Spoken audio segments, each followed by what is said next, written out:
Terrorism is something in the minds of most Americans in recent years. Now, a local author is asking, what if, and taking his readers on a wild ride. Darryl Hurd is here to tell us more about his book, The Enemy Next Door. Darryl, thanks for coming in.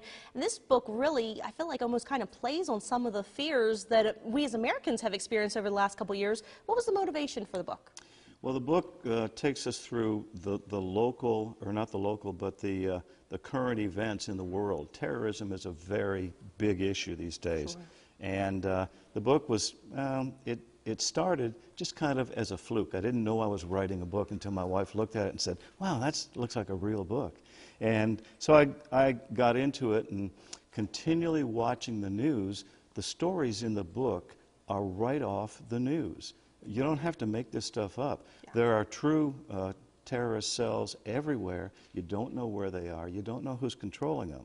So the book kind of takes a look at identifying the terrorist cells, identifying where their instructions are coming from.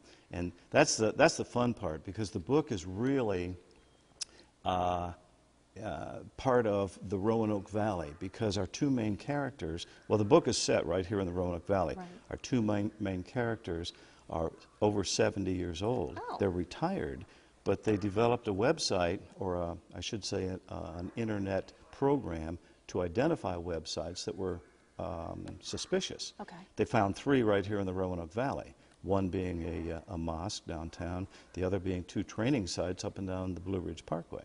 And it's one of those things that could happen enough that it is, you just never know. Now, yeah. You know, not giving too much away, our 2 heroes, protagonists, I suppose, they travel from Roanoke, Afghanistan, Cairo, tons of places. You know, it's like, whoa, Roanoke with these places doesn't seem to quite even, you know, make sense, I guess. Yeah.